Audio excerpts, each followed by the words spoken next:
144 सालों बाद प्रयागराज का महाकुंभ वाकई में सच या सिर्फ सियासत का रचा गया एक चक्रव्यूह जिसके साए में सैकड़ों जानें चली गई। ये इस वक्त का सबसे बड़ा सवाल है। किसने ये अफवाह फैलाई कि 144 साल बाद ये ऐसा महाकुंभ का आयोजन हो रहा है जो आने वाली कई पीढ़ियों तक नहीं देखा जाएगा, अभी नहीं तो कभी नहीं। और इसका नतीजा क्या हुआ? संगम से लेकर नई दिल्ली रेलवे स्टेशन तक भगदड़ के हालात हैं। हर तरफ लोग प्रयागराज के महाकुंभ में संगम में डुबकी लगाने के लिए बेताब हैं, क्योंकि ये कहा गया अभी नहीं तो कभी नहीं। ये भारत सनातन का देश है, आस्था का देश है, और यहां पर लोग अपनी जान गंवाने के लिए आतुर रहते हैं, लेकिन आस्था से खिलवाड़ नहीं करते। लेकिन सवाल ये कि ये आस्था के साथ खिलवाड़ है, ये इसके पीछे सच है या सिर्फ ये सियासत का रचा गया एक चक्रव्यूह है? क्या वाकई में 144 साल में इस महाकुंभ का आयोजन हो रहा है? 144 साल बाद ऐसे आयोजन होंगे, ये वाकई में सच है? कहां पर इसका वर्णन आता है? किस पुराण में महाकुंभ का 144 साल बाद होने का जिक्र आता है? पूरी पड़ताल लिबरल टीवी की इस रिपोर्ट पर। नमस्कार, लिबरल टीवी देख रहे हैं आप, मैं हूं आर मोहन तिवारी। 13 जनवरी 2025, इससे पहले आपने जहां भी देखा होगा, चाहे वो सोशल मीडिया हो, चाहे वो सियासतदानों की जुबान हो, या सरकार के साथ कंधे से कंधा मिलाकर चलने वाले साधु संत हों, उन्होंने एक ही बात कही थी, अभी नहीं तो कभी नहीं। 144 साल बाद प्रयागराज के संगम तट पर महाकुंभ का आयोजन हो रहा है। डुबकी लगा लो, मौका है। नहीं लगा पाए तो आने वाली तुम्हारी कई पीढ़ियां भी इससे वंचित हो जाएंगी। देशवासियों को, देश के जो करोड़ों सनातन के श्रद्धालु हैं, उन्हें कहीं ना कहीं इस बात का एहसास दिलाया गया। एक कहते हैं ना, एक हीन भावना दिलाई गई कि देखो भैया, जिस सनातन धर्म की आप दिन रात पूजा करते हैं, उसका सबसे बड़ा मेला आयोजित हो रहा है, और अभी नहीं तो कभी नहीं, मौका अभी है।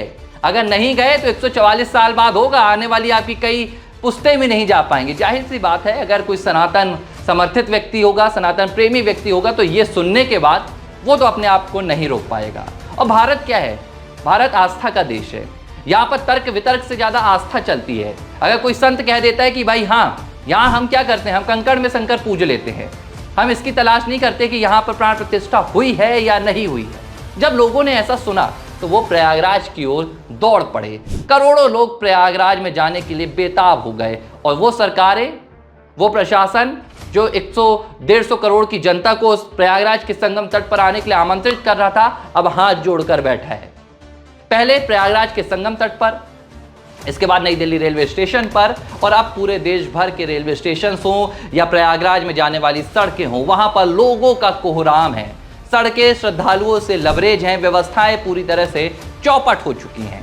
अब क्या हो रहा है? मध्य प्रदेश हो, उत्तर प्रदेश हो, यहाँ का प्रशासन, यहाँ की पुलिस हाथ जोड़ रही है, भैया मत आइए प्रयागराज, भैया रुक जाइए, एक बार मन बना लिया। ये वीडियोस आए हैं, तस्वीरें आई, हम अफवाह नहीं फैला रहे हैं। ये देखिए, ये वीडियो ये मध्य प्रदेश से आया था। यहाँ पर पुलिस प्रशासन क्या कह रही थी कि मन बना लीजिए और लौट जाइए। सभी से रिक्वेस्ट कर रहे हैं कि प्रयागराज जो भी लोग जा रहे हैं, पुनः एक बार विचार कर लें। बहुत ज्यादा सड़क में आगे जाके जाम है। सवाल ये कि पहले आपने क्यों ऐसा कहा कि ये 144 साल बाद आयोजित होने वाला आयोजन है, अभी नहीं तो कभी नहीं? आपने लोगों को उकसाया, आपने लोगों को अपने आयोजन को महान बताने के लिए, ऐतिहासिक बताने के लिए, इतिहास में दर्ज कराने के लिए, देखिए भैया, ये एक आयोजन हुआ था 2025 में, जब केंद्र में और उत्तर प्रदेश में ये वाली सरकारें थी, तब करोड़ों श्रद्धालु आए थे। 40 नहीं 80 करोड़ श्रद्धालुओं ने संगम की डुबकी लगाई थी। लेकिन जब आपने देखा, आपको उम्मीद शायद नहीं थी, आपने देखा कि अब तो व्यवस्था ही नहीं है। आपके पास व्यवस्थाओं के नाम पर सिर्फ कागज थे, जहां आपने लिखा था कि इतने टेंट हैं, इतनी गाड़ियां हैं, इतने पुल हैं। लेकिन जब लोग आए तो तमाम व्यवस्थाएं धरी की धरी रह गई। लेकिन सवाल ये नहीं है, सवाल ये है किस हिंदू धर्म ग्रंथ में 144 साल बाद महाकुंभ के आयोजन का जिक्र आता है? हमने तमाम सनातन धर्म के विद्वानों से बातचीत की, हिंदू ग्रंथ को जानने और समझने वालों से बातचीत की, इतिहासकारों से भी बातचीत की, और हमने पूछा कि आप हमें कुंभ का इतिहास बताइए। सबसे पहले उन्होंने बताया कि भाई, जो कुंभ का मेला होता है, इसका पौराणिक कथाओं में जिक्र होता है। मत्स्य पुराण में, स्कंद पुराण में और भागवत पुराण में साफ तौर पर कुंभ का जिक्र आता है। दो बातें निकल कर आती है, एक ज्योतिषी गणनाएं निकल कर आती हैं जो बताती है कि 12 साल बाद कुंभ का आयोजन क्यों होता है, जिसमें बताया जाता है कि भाई बृहस्पति का एक चक्कर बृहस्पति सूर्य का एक चक्कर लगाने में इतने साल लगाता है, 12 साल बाद, इसलिए कुंभ के मेले का आयोजन होता है। जो दूसरी बात आती है वो पौराणिक कथा से जुड़ी हुई है।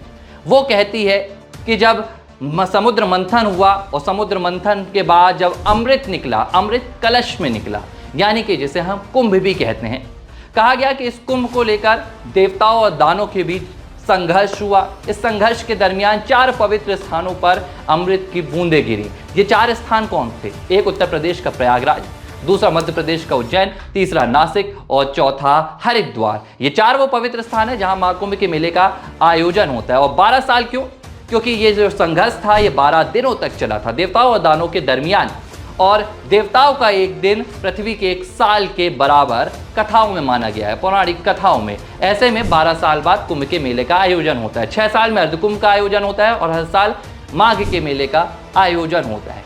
लेकिन 144 साल का ये चक्रव्यूह क्या है, इसका वर्णन कहीं भी निकलकर सामने नहीं आता है। विद्वानों का कहना है कि हाल ही के कुछ दिनों में कुछ संगठनों ने, कुछ साधुओं ने ये कहा कि 144 साल बाद ऐसा पुण्य नक्षत्र आ रहा है, ऐसा पुण्य मुहूर्त आ रहा है, लेकिन इसकी किसी ने पुष्टि नहीं की।